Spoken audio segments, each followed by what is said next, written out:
somebody else who, like many of us, worked with Matt in various capacities.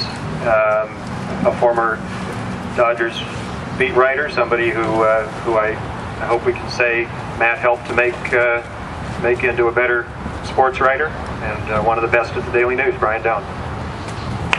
Hey, let me just start out by saying Matt, out of anybody I ever met, had the best news judgment of anybody. Him and I didn't see eye to eye on everything, which is what made Matt great, is you could not see eye to eye and vow that you weren't going to talk to him for a while, and a couple of days later you talked to him because you knew he made you better. That said, I just wanted to share the first time I met Matt was at Jerry's Deli, which seemed to be one of his favorites, right up here on Ventura. And he scared the hell out of me because I had come out to LA and I was going to be the backup Dodger writer for a year and learn from Matt. He was going to be the guy. And Matt got sick and was in the hospital, and that's when they first learned he had diabetes, or I'm pretty sure that's how the story goes. And I remember sitting there and Matt had me terrified. He gave me this new computer that I was going to use, but said, I don't know how to work it. They say you have to click this thing twice and it'll open up and you can send your story, but I don't know. All right, let me take a look at it. Next thing he said to me was, hey, at spring training, the Dodger PR staff is really tough. They judge you on how many credentials you lose and how many need to be replaced during the spring. But my goodness. What are they out there stealing it and everything? Well, I didn't know Matt. This is the first time I had met him. I seem to recall later on that the Dodgers had this running tally there, and I'm not sure if there was an official pool on how many he'd lose during the spring, but it always went over the limit that somebody else had. And the other thing that stuck out about me was, just the great stories that Matt was always involved in. I remember him telling me how he had, his foot got a cut on it, and that's how they eventually found out that he had diabetes. And he's telling me the story of being in the hospital and it won't get better. I said, Matt, how'd you do this? He said, well, it's the darndest thing. I was in the living room, I stepped on a rusty nail, and the cut never healed. And the thing that stood out to me was everybody has a rusty nail in their living room, so of course you were going to step on it. So anyway, hey, it was great. The memories that Matt brought me will last me forever, even though he's not here. I know his spirit will. Thanks. Thanks, Brian. And LA Kings people, whose affection for Matt has been evident in the last few weeks, and I know he felt the same about you. If we can persuade a man who is unaccustomed to public speaking to come up and talk about travels with Matt, and take a good look at this fellow's attire today. He is the one who followed the dress code. Now, did you do this specially, or was this from sitting too close to the honoree in a pregame meal? Bob Miller. Thank you very much, Kevin. When I left the house this morning, my wife said, you are not going to that event looking like that. And I said, well, if imitation is the greatest form of flattery, this is how I want to remember Matt. When Matt covered the Kings, we used to laugh. Jimmy Fox is here, Bob Morgan's here, and of course we travel all the time with the Kings. And we used to laugh that Matt really looked like a walking menu a lot of times. But he was such a great friend and a great writer, and as somebody said, it didn't matter how he looked. What mattered to him was to get the story, get it right, and do a great job covering our sport, the Kings. And he did a great job, and he was a good friend to all of us, and we're certainly going to miss him. I enjoyed reading the columns that a lot of you wrote and the things that you said in your paper and also in the LA Times about Matt. He was somebody that we always look forward to being with and seeing him on the road. There was one story that at one time on a King road trip, he really was not feeling very well at all.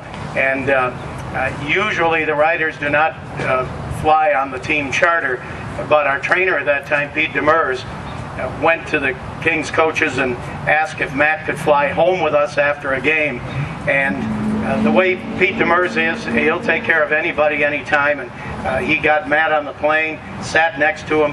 When we got to Los Angeles, he drove him to the hospital, stayed with him until things were settled down in the hospital. So I think that tells a lot, not only about Pete Demers, but a lot about Matt McHale and the way people felt about him and the things you wanted to do for him and how good a friend he was for all of us. So Kevin, thank you for inviting us to this today, and thank you for authorizing this kind of dress. Thank you.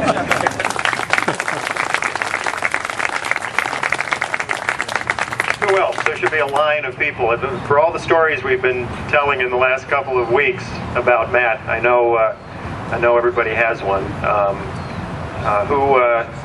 If there is nobody on the another King's friend, Bob Morgan, is on his way up. I like how everybody comes out of the dugout. And look who's coming up.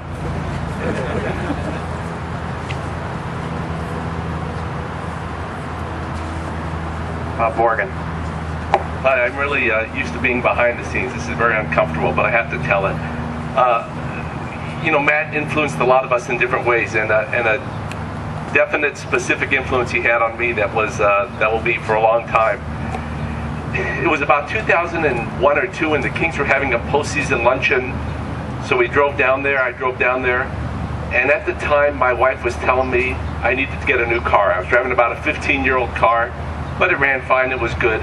And my wife was saying, you're producing now for television.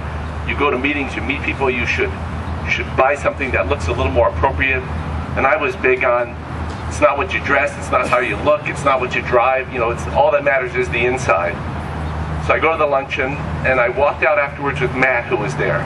And I walked him over to his car, and it was also about a 15-year-old car, but it just was fucking it had dents in it.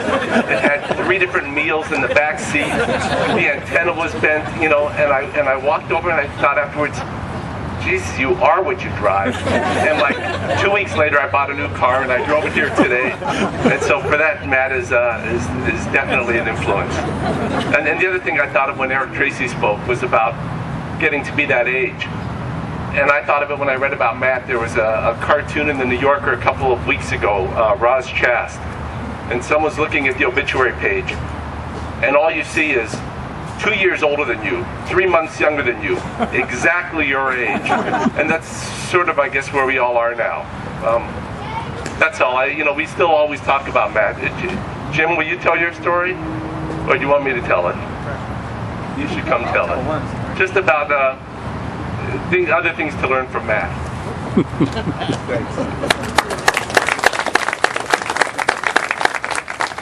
I stopped listening after it's not how you dress. Not really. But that's a message that should be said louder this week.